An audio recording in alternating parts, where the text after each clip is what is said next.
Okay, Gus, so we talked about this a little over a year ago now. Yep. Tell me what's happened within the last 12, 13 months since we last spoke on this problem. Absolutely nothing. Not one thing have they done. No, they put up one of them radar camera things on here, left it here for about 3 weeks and moved it out of here, and we haven't seen it since. Slowed the traffic down a little bit while it was up there, but hasn't made no difference. Back to the same old story here, and we got people lived over the road here now. They're going to move out of here because they got a new baby. They don't think it's safe to be on this road. Young girl over here has 3 young kids, Amy. She wouldn't even let the kids come out of the yard and ride their bikes on the shoulder of the road because the traffic is traveling so fast here, and there's such, heavy traffic here in the morning and in the evening around supper time when people are getting off work. They use Roachville Road as a shortcut instead of taking number 10 highway. High speeders, and like I said, a lot of traffic, big volume of traffic here at these times of day. And it's not safe. It doesn't make no difference to me. I'm not here for me. I'm here for the residents, and they all complain about it. Senior citizens here won't walk on the road because the traffic is too fast and too heavy here.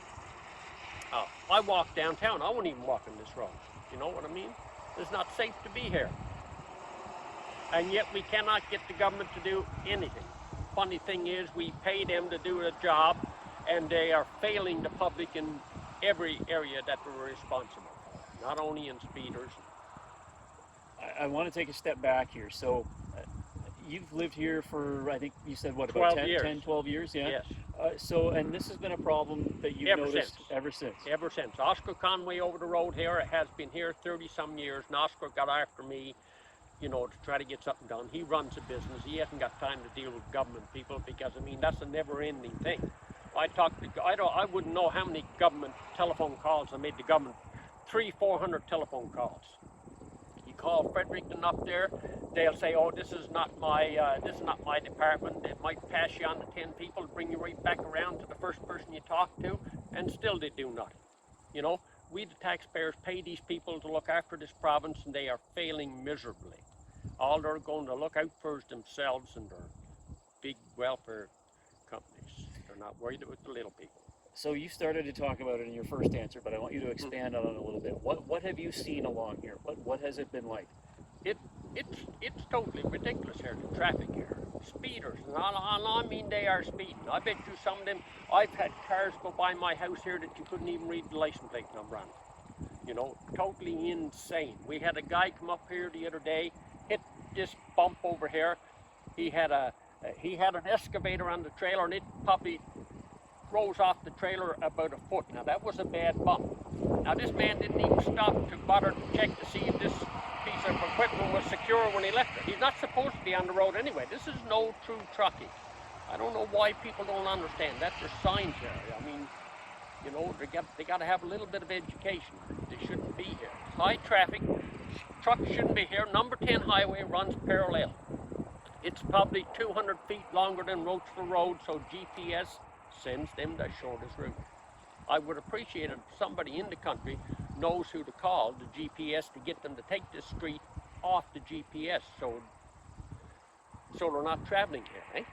No, it's totally ridiculous. We're taxpayers. We pay politicians' salary. We pay the salaries of the RCMP. You couldn't get RCMP up here. They drive through.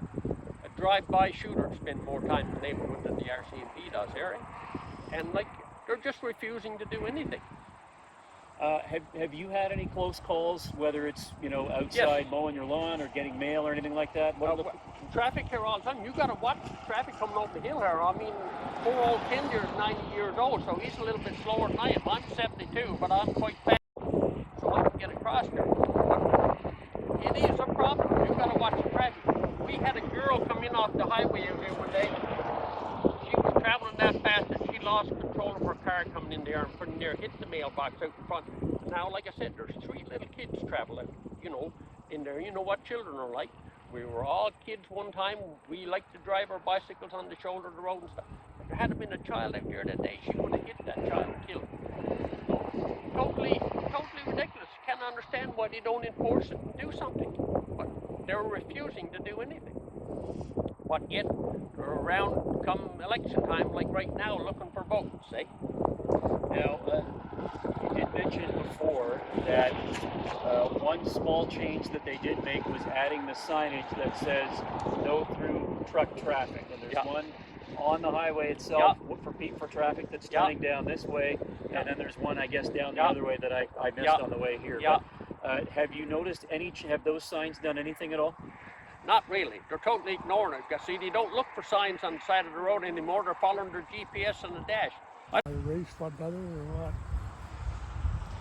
What are you seeing? Are you seeing cars, trucks? What do you see? Pardon? What do you see? Is it mostly cars? Is it tractor trailers? What do you see? No, cars mostly. Yeah. Tractor trailers used to one time, but they got them pretty well shut off now. The milk marketing board down here, but they're not that now. It's just the cars. Has it just been more recently, like the last few years, that you've seen them going too fast, or has this been a problem for a while? No, it's just the last few years mostly. Yeah, they just really going 90 miles an hour or more.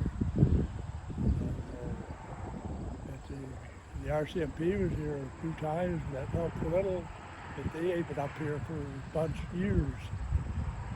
But, I don't know what they're going to do. Now, you've got your mailbox across the road here. What's it like for you doing something as simple as going out for your mail? Well, the paper comes in the morning and the mail. And if I see a car come over that hill over there, I don't dare start across the road. And that's, what, a quarter mile? And where you don't know how fast they're going. I don't travel very fast now myself, so stay safe.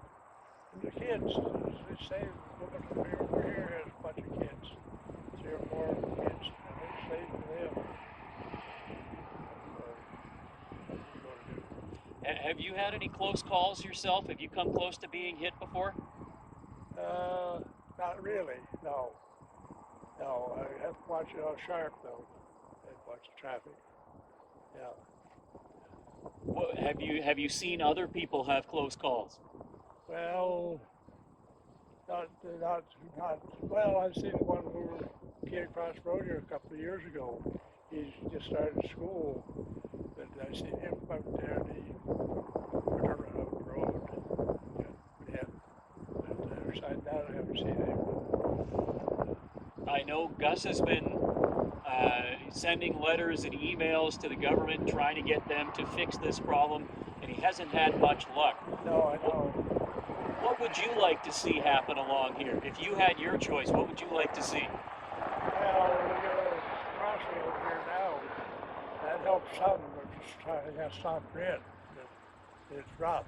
But outside that, the RCMP should be up here. And sometimes it's between 4 o'clock and 6 in the afternoon. They just drive through. I see them drive through once in a great while. But that's no good. Just drive through.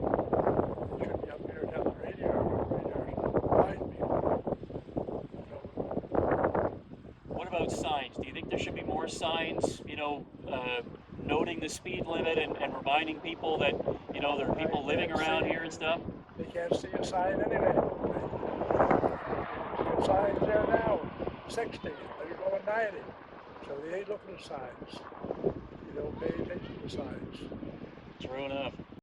Happen to this roadway as a speed reduction type of measure? Easy, simplest, cheapest thing to do, put a speed bump right over here and put another speed bump down top of the hill up there. End of problem. They will not travel here. When they got to bounce over a speed bump, they'll stay out of here. And they will slow down. Speed bumps will slow you down. They have them on St. George Street in Sussex here. And they got one down there, and if you go over that any more than 30 kilometers an hour, it's giving you quite a lift. That's the simplest thing to see. The problem is with politicians, they're so self-absorbent and control freaks that it's not their idea, so they won't do it. Right? You know what I mean? They'll come up with all kinds of excuses that, speed bumps on road. Well, why not? What's the big difference of putting speed? This really is a street through a subdivision. This was the old highway years ago. But it's not a highway now. There's houses on both sides. like a subdivision on each side. So this is actually a street through a subdivision. Now, guaranteed you that if a politician lived down here, and I mean, this is not even a road, this is a cow path. You travel down over this road, down over this hill down here, all it is a patchwork quilt. It's not a road anymore. But if you had a politician here, there would be speed bumps here. The RCMP would be up here all the time enforcing the speed limits. There'd be speed bumps on the road, but when politicians don't live here, they don't do anything. What's it gonna take, do you think, for a change to happen? Is somebody gonna end up having to die before it happens? They're going to wait till somebody gets killed here. Like I said, these three youngsters over here, and we were all youngsters once. We all wanted to get out on our bicycles and travel on the shoulder of the road. Some youngster's going to get killed up here, and then these politicians and the RCMP up here will be up here with their traffic control signs and measuring skid marks on the road and everything. All too late. So they're not doing their job. They're failing their job big time. We pay them to protect the people. Serve and protect is the oath you take when you become a police officer. But they are not doing either one. They're a disgrace to the people, disgrace to the province, or even a disgrace to Canada because they got a bad name from St. John's, Newfoundland, clear up to the Yukon. RCMP. The people are complaining about it. All the provinces are looking into going back to provincial police, and we should go back into town police or provincial police here. Just before we wrap up, have you still been contacting DTI and other? Numerous phone calls, and I all logged on my phone. Conversations logged on my phone. I got 200 or 300 logged conversations dealing with RCMP, dealing with government people. Nothing. Absolutely nothing. They have done nothing. Now, they probably sent lots of people down who wouldn't. I would think if you have a problem someplace, you should speak to the residents to see what the problem is, and they'll tell you how to solve it. No, politicians don't do that. They'll come down, sneak through here and have a look at it. Ribbon cutters and luncheon experts. What we got from politicians. Look at that woman going there now from Roachville. How much you want to bet that she's not following her GPS to go someplace in Sussex? And that's understandable. She's not from here. Okay?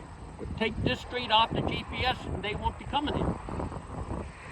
Yeah, no, we're not getting any satisfaction from government people. Like I said, you got to have a politician living on the street, or a politician's relative living on the street in order to get something done.